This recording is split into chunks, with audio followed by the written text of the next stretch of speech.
मुझे ये जानना है कि ये क्लब ऑफ एमए का कोई मेंबर यहाँ आया हुआ है कि नहीं। Club of MA? क्या आप वहां के मेंबर हैं? नहीं, मुझे अक्षय से कुछ प्राइवेट बात करनी है। आप यहीं रुकिए, मैं अंदर पूछ कर आता हूं। अंदर अक्षय और उसके स्टूडेंट्स बैठे थे। वो उन सबको लेक्चर दे रहा था। वो अपने स्टूडेंट्स को बहुत कुछ नया सिखाना चाहता था, इसलिए इस बार बिल्कुल तैयार होकर आया था। किंग कॉन्ग क्लब में अक्षय और उसके कुछ स्टूडेंट्स बैठे थे। वहीं पर किंग कॉन्ग क्लब में हेड दिलीप भी बैठे हुए थे। Gambler fight club of MA और किंग कॉन्ग क्लब के बीच में होने वाला था। क्लब ऑफ एमए के जीतने के चांसेस बहुत ज्यादा थे।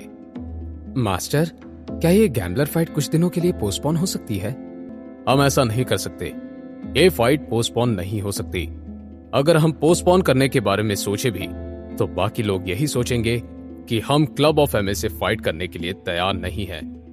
ऐसे में मास्टर दिलीप की क्या वैल्यू रह जाएगी? ये बात दिलीप के हेड स्टूडेंट ने बोली थी।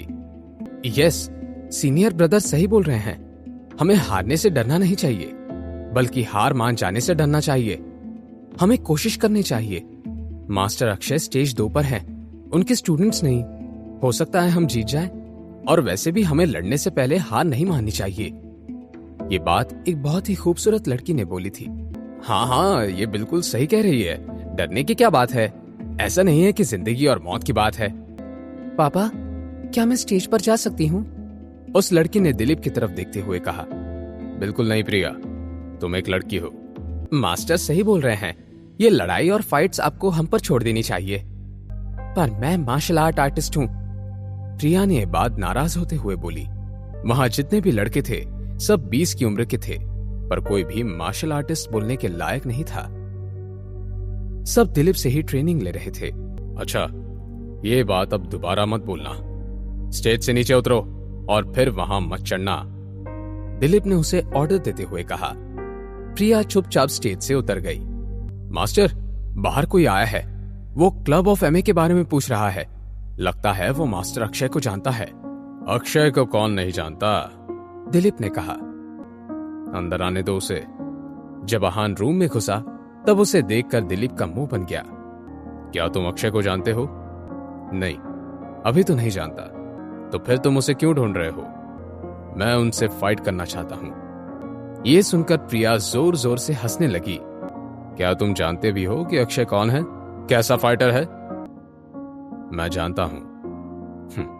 आहान ने मुस्कुराते हुए कहा। तुम्हें कुछ नहीं पता, मैं तुम्हें बताता हूं। अक्षय कोई साधारण आदमी नहीं है। तुम उससे नहीं लड़ सकते। मैं तुम्हारे भले के लिए बोल रहा हूं। यहां से चले जाओ। पर मैं यहां सच में अक्षय से लड़ने आया हूं। लड़ने या आत्महत्या करने? अंकल, क्या आप मार्शल आर्टिस्ट हैं? प्रिया ने अचानक हंसते हुए कहा। अंकल? आहान सोचने लगा था कि क्या वो इतना बड़ा था कि एक लड़की उसे अंकल बुलाए। प्रिया, बिहेव योरसेल्फ।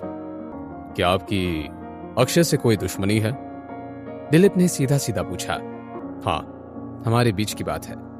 कुछ तो हुआ था हमारे बीच। मुझे बदला लेना है। मेरी बात मानो तो यहां से चले जाओ।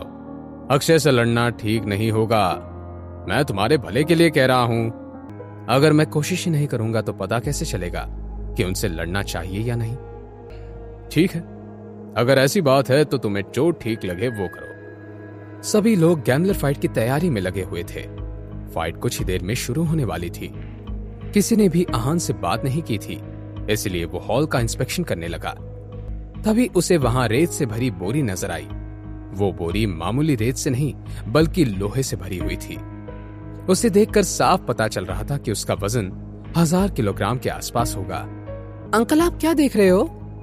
बोरियों को देख रहा हूं। अंकल, इस बोरी को फील करना चाहेंगे आप?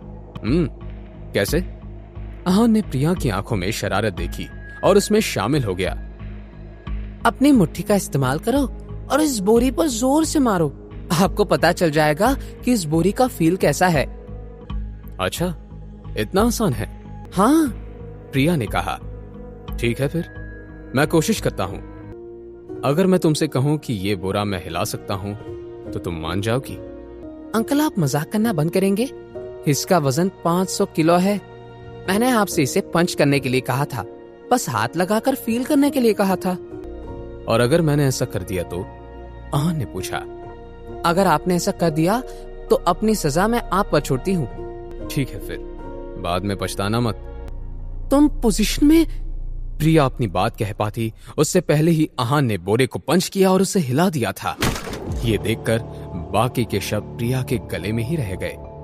प्रिया अपनी आंखें मलती हुए एक और बार आहान को देख रही थी और एक बार उस लोहे के बोरे को।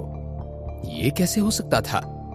जो वहां से ट्रेन्ड आर्टिस्ट नहीं कर पाए वो एक साधारण इंसान ने कर दिया। अंकल, क्या आप मार्शल आर्ट जानते हैं? सबसे पहले तो तुम मुझे अंकल बोलना बंद करो। मैं सिर्फ 25 साल का हूँ। तो क्या हुआ? तब भी आप मुझसे 6 साल बड़े हैं। मैं आपको अंकल बोल सकती हूँ। प्रिया ने कहा। तो बताइए, आप स्टेज 1 के कौन से लेवल पर हैं? सेकंड या फाइनल? आहान ने ना में अपनी गर्दन हिला दी। वो जब 17 साल का था तब उसने स्टेज 1 पार कर लिया था और अब वो स्टेज 2 पर था। जब प्रिया को यह पता चला तो उसकी आंखें खुली की खुली रह गई। वो सोच रही थी कि क्या आहान स्टेज 2 का मार्शल आर्ट फाइटर है। अब आहान कैसे रिएक्ट करेगा? क्या आहान प्रिया को सच बताएगा